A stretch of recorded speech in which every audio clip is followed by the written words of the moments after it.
Hey guys, it's William. Welcome back to my channel. Today I'm going to share with you an amazing Babka recipe. This Babka is half French, half traditional Babka style. So as you will see, I'm going to use some traditional pralines. These are super French and actually from the city of Lyon in France, where I studied for 4 years. So I really know what I'm talking about, and I actually filmed this video when I was in Lyon last year. This recipe is quite easy to make. It just takes a bit more time and practice since it is a Babka, but honestly anyone can make it. And if you cannot find pralines, you can always add any type of nuts or caramelize something in your Babka. It will be amazing, so let's get right into it. So if I tell you Babka, we first of all need to make the brioche dough for the Babka, and this is what we're going to do now because it needs to rest a little, and then we'll take care of the filling. So now I'm just going to hit some water and some milk in the microwave for a few seconds or until it is lukewarm. So you should put your finger in it and it shouldn't be too hot. You don't want to kill your yeast. And then you're gonna add some sugar and some yeasts in there. I'm using some dry yeast here, and I'm going to let this rest for about 5 minutes at room temperature until you have a frothy and weird looking liquid something.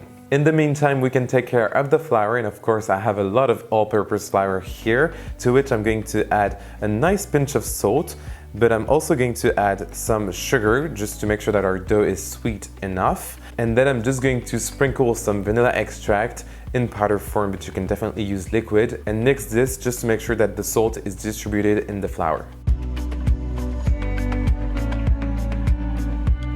Great, now I'm going to add 2 large eggs and then some melted butter. Yes, that's quite a lot in there, but we need the butter to make sure that our brioche has the perfect texture and taste. And then I'm going to add as well the weird and bubbly looking yeast preparation, and then we can finally knead the dough. It will take about 5 to 10 minutes. You are looking for an elastic but yet not very sticky dough, since there's so much butter in there that it won't actually stick to your fingers. And if you want to do this step by hand, you can definitely do so, but it will take a bit more time. So just be patient and you will get a good exercise out of this recipe.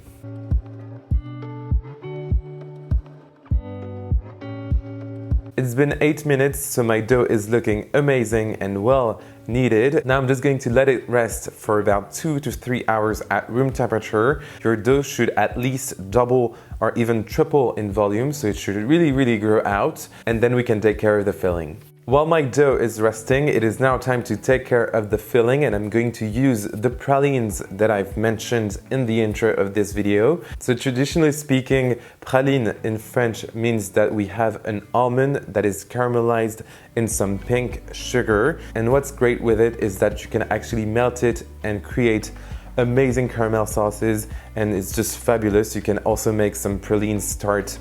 Very traditional and amazing, I love them. And this is almost what I'm going to do, since I'm going to melt together some heavy cream or double cream if you are in the UK, for example, with some pralines. And I'm going to put this on my stove and let everything melt and bubble. And I want it to reach the temperature of 104 degrees Celsius, which is 220 in Fahrenheit. And I'm going to use a candy thermometer just to make sure, so that we have the right consistency.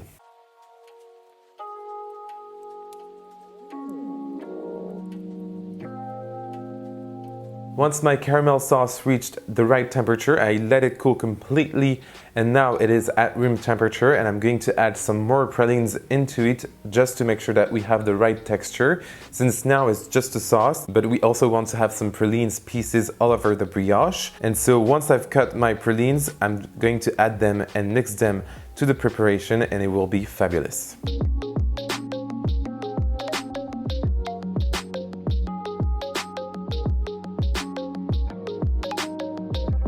Now that the dough has doubled or almost tripled in size, it is time to work it out on a floured surface. And I'm just going to use a rolling pin and roll it out as thinly as I can. It will take a lot of space, so make sure that your work surface is large enough to make this Babka, and then we'll spread the filling.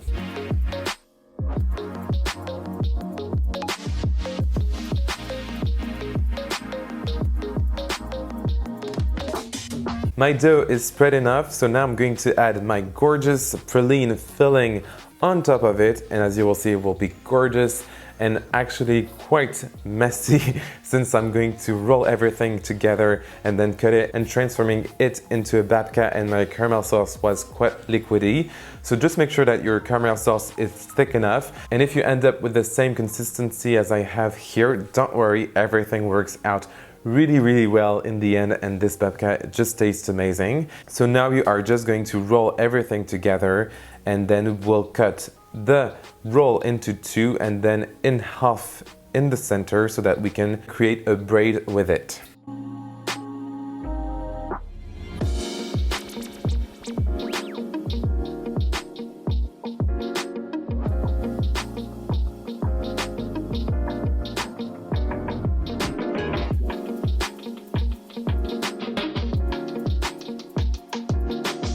Once you've rolled your beautiful babka in the shape that you want, you can actually use a banana bread cake pan if you prefer, but I'm just going to stick with the traditional flat and round shape on a parchment paper covered baking sheet. And now I'm just going to let this rest for an hour or so, once again to let it proof and become very puffy and ready to be baked, and then we will bake everything and eat it.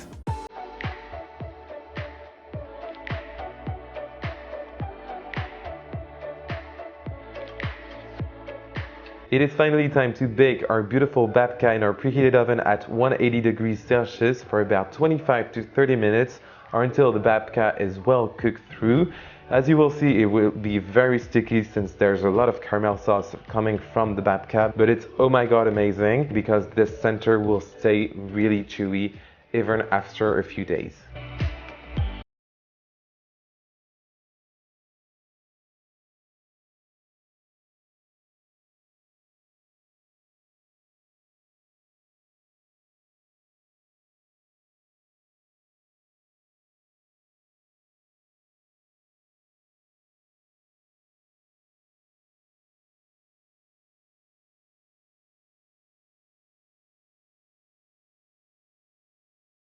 And that's it, that's how you make a gorgeous and almost traditional praline brioche but Babka style. I really wanted to combine the two since you can definitely find a lot of praline brioches in France and I love them, but I also love Babka, so I really wanted to make a Babka out of it. And this is what I ended up with, and it is gorgeous and the taste is out of this world. You have to trust me and you have to make this recipe. You can find the entire list of ingredients in the description box down below this video, as well as my social media, so Facebook, Twitter and Instagram.